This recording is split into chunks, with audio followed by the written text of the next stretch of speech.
사람은요, 화를 내고 나서 꼭 이런 말을 합니다. 나도 이러고 싶지 않았어요. 이 말은 변명이 아닙니다. 고백입니다. 이 이야기는 남 이야기 아닙니다. 지금 당신 이야기입니다. 요즘 이상하지 않습니까? 예전 같으면 넘길 수 있었던 말에 가슴이 먼저 뛰고 손이 떨리고 말이 앞서 나옵니다. 화를 내고 나면 속은 시원하지 않고 오히려 마음이 더 무너집니다. 그리고 혼자 남았을 때 이렇게 묻습니다. 나는 왜 이렇게 변했을까? 사람들은 분노를 성격 문제라고 생각합니다. 의지 부족이라고 말합니다. 하지만 제가 신부로 살면서 수천 명의 인생을 보며 확실히 알게 된 게 있습니다. 분노는 나쁜 성격이 아니라 무너진 평화의 신호입니다. 제가 본당 신부로 살 때 하루에 고해를 200명, 300명씩 들은 날이 적지 않았습니다. 그중 가장 많이 나온 고백이 바로 이것이었습니다. 신부님, 요즘은 누구에게나 화가 납니다. 아이에게도, 배우자에게도, 부모에게도, 심지어 자기 자신에게도. 그런데 이분들을 가만히 보면 공통점이 하나 있었습니다.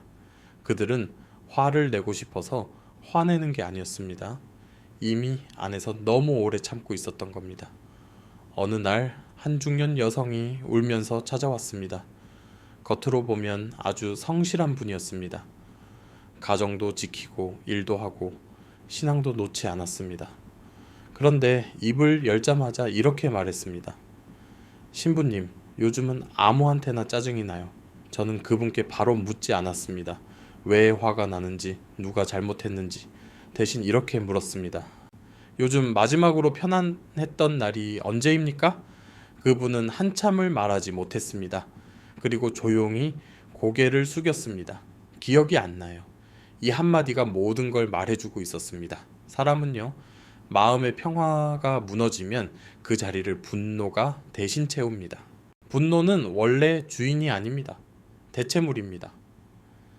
내가 지쳐 있는데 아무도 알아주지 않을 때, 내가 상처받았는데 말할 수 없을 때, 내가 억울한데 참아야 할 때, 그 모든 감정이 한꺼번에 분노로 바뀝니다. 그래서 분노는 상대의 잘못보다 내 안의 붕괴를 더 정확히 말해줍니다. 제가 신부로 살면서 사람들이 가장 오해하는 게 이겁니다. 화를 안 내려면 강해져야 한다. 아닙니다. 화를 안 내려면 다시 평화로워져야 합니다. 그래서 오늘 이 이야기는 분노를 억누르는 방법이 아닙니다. 분노를 참는 기술도 아닙니다. 무너진 내면의 평화를 다시 세우는 이야기입니다. 그리고 이 평화는 추상적인 말이 아닙니다. 하나님은 사람에게 지킬 수 없는 걸 요구하지 않으십니다. 제가 수많은 인생에서 반복해서 확인한 10가지 원칙이 있습니다. 대단한 기적이 아니라 하루를 다시 살게 만든 원칙들입니다. 이 원칙들을 하나씩 차분히 따라가다 보면 사람은 이상하게도 화를 내기 전에 멈추게 됩니다. 그 멈춤이 사람을 살립니다. 오늘 이 영상은 분노를 비난하지 않습니다. 당신을 책망하지도 않습니다. 다만 이렇게 말하고 싶습니다. 당신이 화가 난 이유는 당신이 나빠서가 아닙니다. 이 말 하나만으로도 사람의 어깨는 조금 내려옵니다. 다음 이야기에서 제가 먼저 말씀드릴 첫 번째 원칙은 아주 단순합니다. 그런데 이걸 모르면 아무리 신앙이 깊어도 분노는 계속 반복됩니다. 사람은요, 화를 내는 순간을 기억하려고 합니다. 그 사람이 그 말을 해서, 그 상황이 터져서. 하지만 제가 신부로 살면서 수천 명의 인생을 보며 확실히 알게 된 게 있습니다. 분노는 그 순간에 생기지 않습니다. 이미 쌓여 있던 것이 흘러나올 뿐입니다. 그래서 분노를 막으려면 그 순간을 붙잡아서는 늦습니다. 그 전에 이미 무너지고 있었던 내면을 봐야 합니다. 제가 상담했던 한 아버지가 있었습니다. 아이에게 크게 소리를 지르고 난 뒤 고해실에 앉아 이렇게 말했습니다. 신부님, 순간적으로 이성을 잃었어요. 그 말은 반은 맞고 반은 틀립니다. 그분은 그 순간에 이성을 잃은 게 아니라 이미 며칠, 몇 주 동안 자기 자신을 잃고 있었습니다. 잠은 줄었고 말할 곳은 없었고 책임은 쌓였고 위로는 없었습니다.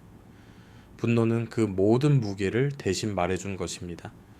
하나님은요, 사람에게 이렇게 말씀하십니다. 너의 분노를 죄로 보기 전에 너의 짐을 보아라. 이게 첫 번째 원칙입니다. 분노를 문제로 삼기 전에 삶의 무게를 점검하라. 사람은 자기 무게를 인정하지 않으면 반드시 다른 방식으로 터집니다. 그 방식이 분노입니다. 그래서 분노를 느낄 때 이 질문을 먼저 하셔야 합니다. 지금 내가 화가 나서 이러는 걸까? 아니면 너무 오래 버텨서 이러는 걸까? 이 질문 하나만으로도 사람은 조금 늦춥니다. 그 늦춤이 분노를 멈춥니다. 제가 만났던 한 여성은 이 질문을 종이에 써서 냉장고에 붙여두었습니다. 그리고 이렇게 말했습니다. 신부님, 화를 내기 전에 제가 먼저 저를 보게 돼요. 그게 회복의 시작입니다. 하나님은 사람에게 참으라고만 말씀하지 않으십니다. 쉬라고 하십니다. 내려놓으라고 하십니다. 분노가 반복된다면 그건 믿음이 부족해서가 아니라 삶이 너무 무거워졌다는 신호일 수 있습니다. 그래서 이 첫 번째 원칙에는 아주 구체적인 적용이 있습니다. 분노가 잦아졌다면 휴식을 점검하세요. 잠이 줄었다면 말이 거칠어질 수밖에 없습니다. 혼자 버티고 있다면 분노는 출구를 찾습니다. 이걸 모르면 사람은 계속 자기 자신을 책망합니다. 왜 나는 이 모양일까? 그 책망이 다음 분노를 만듭니다. 하나님은 그 고리를 여기서 끊으십니다. 분노를 없애려 하지 말고 분노가 생길 수밖에 없었던 삶을 먼저 보라. 이 원칙을 받아들이지 못하면 아무리 기도를 해도 분노는 다른 모습으로 돌아옵니다. 다음 이야기에서는 두 번째 원칙, 분노가 가장 자주 사람을 속이는 지점에 대해 말씀드리겠습니다. 이걸 모르면 분노는 항상 정당한 얼굴로 당신을 찾아옵니다. 사람은요. 자기 분노를 그냥 분노로 두지 않습니다. 대신 이렇게 말합니다. 이건 화가 아니라 정당한 분노야. 이건 내가 옳기 때문이야. 이건 참을 수 없는 일이었어. 제가 신부로 살면서 가장 많이 들은 말입니다. 그리고 가장 위험한 말이기도 합니다. 분노가 의로움의 옷을 입는 순간 사람은 자기 자신을 멈출 수 없게 됩니다. 왜냐하면 사람은 옳다고 믿는 동안에는 멈추지 않기 때문입니다. 제가 상담했던 한 어머니가 있었습니다. 아이의 행동을 바로잡아야 한다는 강한 확신을 가지고 있었습니다. 신부님, 이건 사랑이에요. 아이를 위해서요. 그런데 아이의 눈빛은 이미 닫혀 있었습니다. 사랑이라는 이름으로 던진 말이 아이에게는 칼이 되었습니다. 그 어머니는 나쁜 사람이 아니었습니다. 오히려 책임감이 강한 분이었습니다. 하지만 분노가 의로움으로 변장하는 순간 사람은 상대의 상태를 보지 못합니다. 하나님은 이 지점을 아주 분명히 경고하십니다. 네가 오를 수는 있다. 그러나 오름이 항상 사람을 살리지는 않는다. 이게 두 번째 원칙입니다. 오름보다 사람을 먼저 보라. 분노는 늘 이렇게 속삭입니다. 지금 말하지 않으면 기회가 없어. 지금 바로잡지 않으면 다 망가져. 하지만 제가 본 수천 명의 인생에서 이 말은 대부분 거짓이었습니다. 급하게 바로잡은 말은 문제를 고치지 못하고 관계를 무너뜨렸습니다. 제가 고해실에서 자주 만난 장면이 있습니다. 분노를 정의라고 믿고 말을 쏟아낸 뒤 혼자 남아 울고 있는 사람. 신부님, 왜 이렇게 됐을까요? 그때 제가 항상 이렇게 말합니다. 옳았을지는 몰라도 지금은 살리는 방식이 아니었습니다. 이 차이를 모르면 분노는 계속 반복됩니다. 그래서 분노가 올라올 때 이 질문을 반드시 하셔야 합니다. 이 말은 나를 옳게 만들까? 사람을 살릴까? 이 질문 앞에서 대부분의 분노는 힘을 잃습니다. 왜냐하면 분노의 목적은 대부분 옳음이기 때문입니다. 사람을 살리는 건 늘 그 다음입니다. 제가 만났던 한 남성은 이 질문을 습관처럼 속으로 던지기 시작했습니다. 그리고 이렇게 말했습니다. 신부님 말을 안 하게 되더라고요. 그게 패배가 아닙니다. 지혜입니다. 하나님은 사람에게 항상 이기라고 말씀하지 않으십니다. 함께 살라고 말씀하십니다. 분노가 의로움의 얼굴을 하고 찾아올 때 그건 가장 조심해야 할 순간입니다. 그 순간에 말을 멈출 수 있으면 사람은 분노의 노예가 되지 않습니다. 다음 이야기에서는 세 번째 원칙, 분노가 입을 통과하기 전에 반드시 거쳐야 할 하나의 문에 대해 말씀드리겠습니다. 이 문을 지나지 않으면 아무리 좋은 말도 상처가 됩니다. 사람은요. 분노가 올라오면 입이 먼저 열립니다. 생각은 그 다음입니다.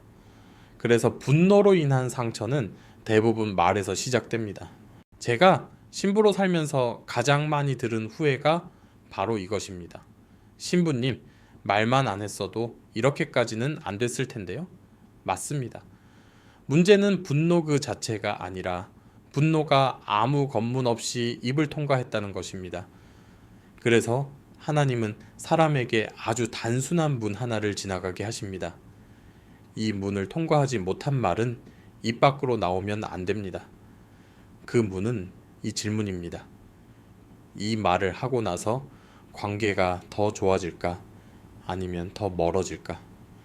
이게 세 번째 원칙입니다. 말은 관계를 살리거나 관계를 밀어냅니다.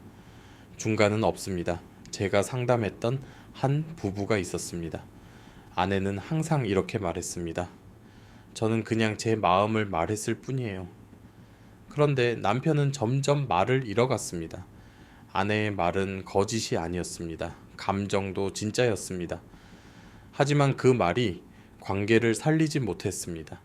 하나님은 사람에게 진실만 말하라고 하지 않으십니다. 사랑 안에서 진실을 말하라고 하십니다. 사랑이 빠진 진실은 사람을 살리지 않습니다. 오히려 상처를 정당화합니다. 그래서 이 질문을 반드시 입 앞에 세워야 합니다. 지금 이 말은 관계를 회복시킬까? 아니면 내 마음만 시원하게 할까? 후자라면 그 말은 잠시 멈춰야 합니다. 제가 고해실에서 자주 보는 장면이 있습니다. 말을 하고 난 뒤 속은 시원하지 않고 마음만 더 무너진 사람. 그 이유는 간단합니다. 말이 관계를 향하지 않았기 때문입니다. 이 원칙에는 아주 현실적인 연습이 있습니다. 분노가 올라오면 바로 말하지 말고 이 문장을 속으로 한 번만 말해보세요. 이 말은 지금 하지 않아도 된다.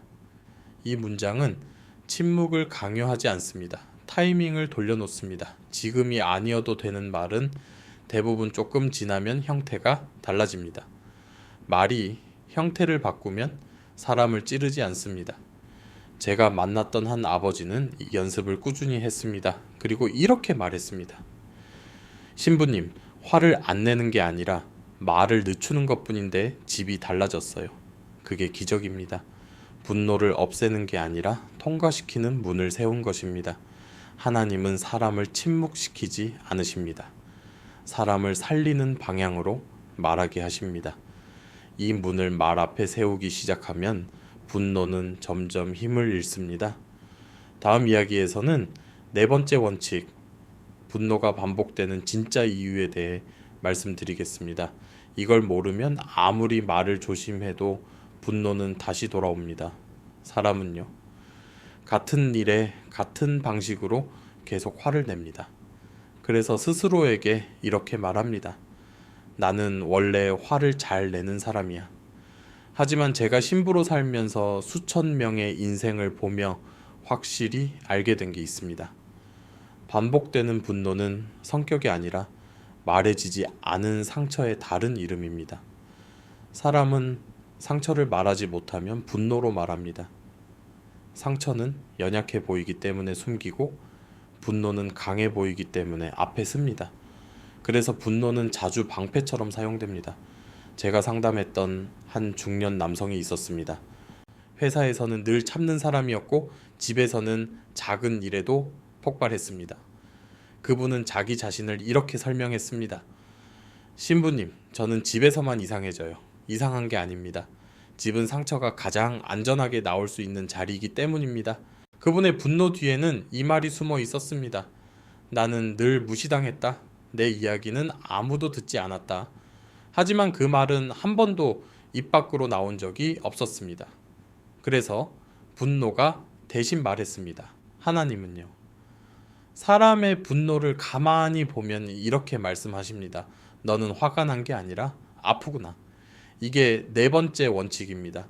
분노를 고치려 하지 말고 그 아래에 있는 상처를 보라.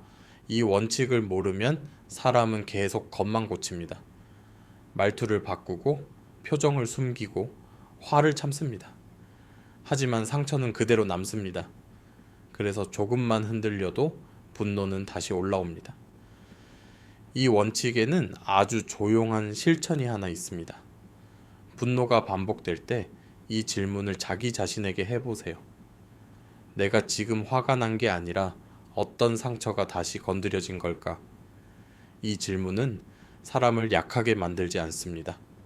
오히려 정확하게 만듭니다. 제가 만났던 한 여성은 이 질문을 노트에 적기 시작했습니다.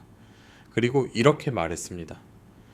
신부님, 화를 내기 전에 눈물이 먼저 나요. 그건 나아지고 있다는 신호입니다.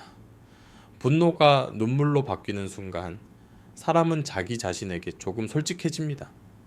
하나님은 강한 사람을 원하시지 않습니다. 정직한 사람을 원하십니다. 상처를 인정하는 건 패배가 아닙니다. 회복의 시작입니다. 다음 이야기에서는 다섯 번째 원칙, 상처를 꺼낼 때 반드시 지켜야 할 하나의 질서에 대해 말씀드리겠습니다. 이 질서를 모르면 상처를 말하다가 관계가 다시 무너집니다. 사람은요, 상처를 말하려다가 다시 분노로 돌아옵니다. 왜냐하면 순서를 지키지 않기 때문입니다.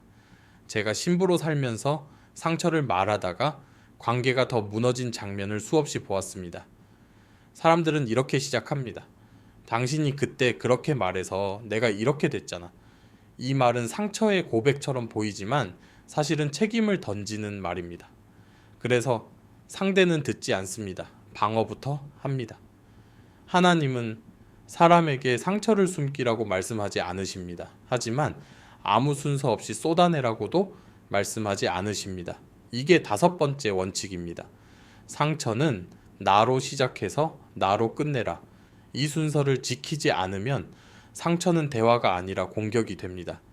제가 상담했던 한 부부가 있었습니다. 아내는 늘 상처를 이렇게 말했습니다. 당신은 항상 나를 무시해. 남편은 그 말이 나오는 순간 귀를 닫았습니다. 제가 아내에게 이렇게 부탁했습니다. 말을 이렇게 바꿔보세요. 그때 나는 외로웠어요. 책임을 묻지 않고 판단을 붙이지 않고 상태만 말하는 것입니다. 그 한 문장으로 대화의 공기가 달라졌습니다. 상처를 말할 때 반드시 지켜야 할 순서는 이것입니다. 내가 느낀 상태, 그 상태가 지속된 시간, 지금 바라는 한 가지 예를 들면 이렇습니다. 그 말 이후로 며칠 동안 마음이 많이 가라앉았어요. 지금은 그냥 제 이야기를 조금만 들어주면 좋겠어요. 이 말에는 비난이 없습니다. 판결도 없습니다. 그래서 사람이 도망치지 않습니다. 제가 고해실에서 가장 자주 하는 말이 이겁니다. 상처는 칼이 아니라 신호입니다. 신호를 칼처럼 휘두르면 사람은 다칩니다. 신호로 건네면 사람은 멈춥니다. 이 원칙을 모르면 상처를 꺼낼수록 분노만 쌓입니다. 하지만 이 순서를 지키기 시작하면 분노는 조금씩 자리를 잃습니다. 왜냐하면 상처가 제자리를 찾기 때문입니다. 다음 이야기에서는 여섯 번째 원칙, 분노를 다스리려다 사람들이 가장 많이 실수하는 지점에 대해 말씀드리겠습니다. 이걸 모르면 아무리 노력해도 계속 지칩니다. 사람은요. 분노를 느끼면 이렇게 결심합니다. 이번엔 참아야지. 다시는 그러지 말아야지. 그 결심이 나쁜 건 아닙니다. 하지만 제가 신부로 살면서 수천 명의 인생을 보며 분명히 말할 수 있는 게 있습니다. 분노를 억제하려는 순간 사람은 더 빨리 지칩니다. 이게 여섯 번째 원칙입니다. 분노를 누르려 하지 말고 분노가 지나갈 자리를 만들어라. 사람은 감정을 스위치처럼 끄고 켤 수 없습니다. 억누른 감정은 사라지지 않습니다. 형태만 바꿉니다. 짜증이 되고 냉소가 되고 무관심이 됩니다. 제가 상담했던 한 중년 남성은 이렇게 말했습니다. 신부님, 요즘은 화를 내지는 않는데 아무 느낌도 없어요. 그건 성공이 아닙니다. 마비입니다. 분노를 다스린 게 아니라 감정을 차단한 상태입니다. 하나님은 사람에게 감정을 없애라고 말씀하지 않으십니다. 감정을 흐르게 하라고 말씀하십니다. 그래서 분노가 올라올 때 가장 중요한 건 이 질문입니다. 지금 이 분노는 어디로 가야 할까? 사람에게 바로 가면 상처가 됩니다. 자기 안에만 있으면 병이 됩니다. 그래서 분노에는 안전한 통로가 필요합니다. 제가 추천하는 아주 현실적인 통로가 있습니다. 말이 아니라 글로 풀기 상대가 아니라 하나님 앞에서 말하기, 몸을 쓰는 행동으로 에너지 빼기. 제가 만났던 한 여성은 화를 느낄 때마다 편지를 썼습니다. 보내지 않을 편지였습니다. 읽히지 않을 글이었습니다. 그런데 이렇게 말했습니다. 신부님, 쓰고 나면 말이 줄어요. 그게 통로입니다.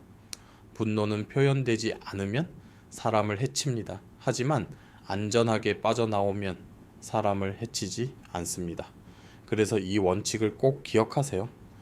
분노를 참는 게 아니라 분노를 사람을 해치지 않는 곳으로 보내는 것. 이걸 배우지 못하면 사람은 평생 자기 자신과 싸웁니다. 다음 이야기에서는 7번째 원칙, 분노를 느끼는 나 자신을 어떻게 대해야 하는지에 대해 말씀드리겠습니다. 이 원칙을 모르면 사람은 회복 중에도 자기 자신을 계속 책망합니다. 사람은요. 분노를 줄이기 시작하면 이런 생각을 합니다. 그래도 나는 아직 부족해. 그 순간부터 사람은 회복 중에도 자기 자신을 다시 몰아붙입니다. 그래서 하나님은 마지막 4가지 원칙에서 분노보다 더 깊은 것을 다루십니다. 7번째 원칙, 분노를 느끼는 나 자신을 적이 아니라 지켜야 할 존재로 보라. 분노가 올라올 때 사람들은 자기 자신을 미워합니다. 나는 왜 이 모양일까? 나는 왜 이렇게 약할까? 하지만 제가 신부로 살면서 분명히 말할 수 있는 건 이겁니다.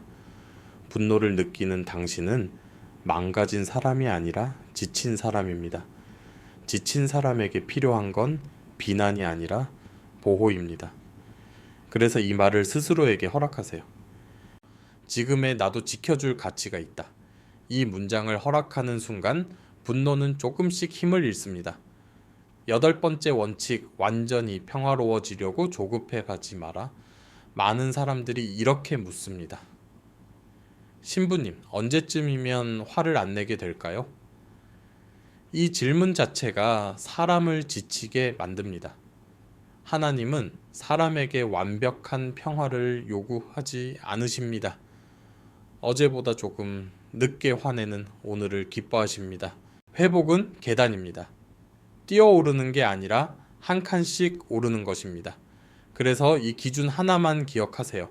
오늘은 어제보다 조금 덜 상처 줬는가? 그렇다면 당신은 이미 올바른 방향에 있습니다.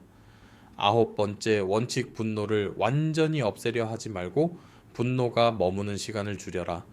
분노는 사라지지 않습니다. 사람이 살아있는 한 분노는 찾아옵니다.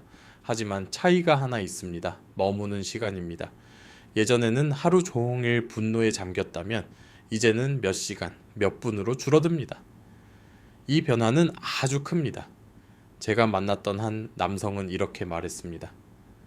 신부님, 화를 느끼긴 하는데 거기에 살지는 않아요. 그게 자유입니다. 10번째 원칙, 분노 없는 삶의 목적은 착해지는 게 아니라 관계를 지키는 것이다. 이게 마지막 원칙입니다. 분노하지 않는 이유는 성인이 되기 위해서가 아닙니다. 도덕적으로 완벽해지기 위해서도 아닙니다. 사람을 잃지 않기 위해서입니다. 관계가 살아있으면 삶은 다시 회복됩니다. 제가 수천 명의 인생에서 확인한 진실입니다. 여러분, 분노는 당신의 정체성이 아닙니다. 지금의 상태일 뿐입니다. 상태는 바뀝니다. 사람은 회복됩니다. 마지막으로 이 말을 기억해 주세요.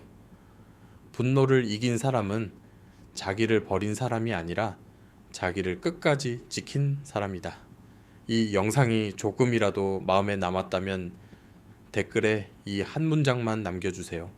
나는 분노보다 평화를 선택하겠습니다. 그리고 요즘 가장 자주 화가 났던 그 한 사람을 조용히 떠올려 보세요. 비난하지 말고 설명하지 말고 그냥 관계를 지키겠다는 마음만 남기세요. 여기서는 누구도 당신을 책망하지 않습니다. 다만 함께 조금 덜 아프게 사는 법을 배울 뿐입니다.